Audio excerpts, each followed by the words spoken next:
Hello જો guys, તો આપણે આવી ગયા છીએ મેળામાં. મને એમ કે આ ખાલી પૂતળું મૂકી ગયું, ત્યાં જીવતું છે એ મોઢું હલાય ખબર પડે. જો અહીંયા સરસ મજાના જીતા જાગતા પશુ પ્રાણીઓ છે એ બધા હતા.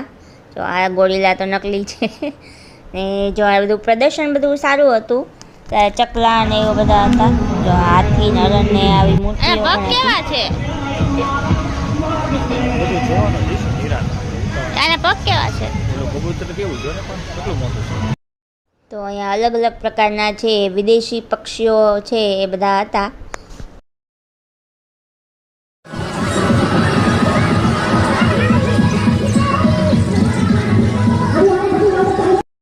તો જો અમે અહીંયા છે આ જોઈએ છે અલગ અલગ પ્રકારના કબૂતર ને અલગ પ્રકારની ચકલીઓ ને એવું બધું અહીંયા ઘણું બધું હતું.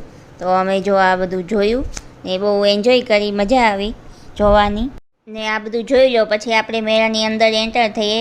તો જો અહીંયા નાના બાળકો માટે છે સ્પેશિયલ અને આ મેળાની અંદર અલગ અલગ બધી છે એ રાઇડ્સ હતી. જો આ બધું ચકડોળ આવી ગયું ને પેલો હિંચકો આવી ગયો. તો જો આ રાઇડ્સ બહુ સરસ હતી નાના બાળકો માટે. મેં કીધું મારે પણ બેસવું છે, તો એ ભાઈ કે વાંધો નહીં આવી જાઓ, તમને પણ બેસાડી દઈશ. ને આ જો મોટું ચકડોળ. મેં કીધું ચાલો હાલો, આ કરવાની મજા આવે છે. મેં કીધું ચાલો બેસી જવા બધા, હું બધાને ગોળ ગોળ છે ફેરવી દઉં. આ નાના બાળકો માટેની રાઇડ્સ હતી જે હાથેથી આવી રીતે ફરતી. ને ફાઇનલી હવે આપણે જઈ રહ્યા છીએ એક રાઇડ્સમાં બેસવા માટે જે મારી ફેવરિટ છે, જે છે હિંચકો, પેલો ઝૂલો. એમાં આપણે જો હું ને કેવલબેન છે બેસી ગયા છીએ.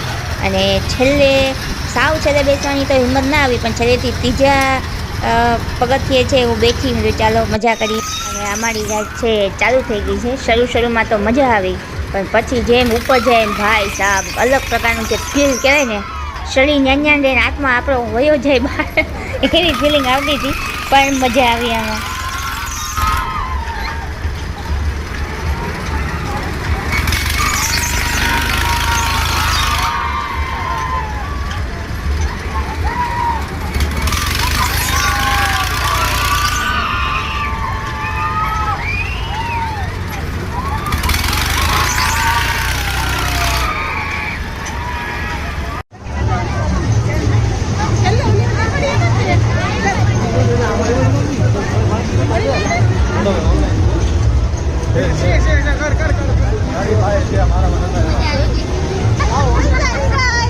મારી સાથે તમને મજા આવી તો લાઈક કરી દેજો.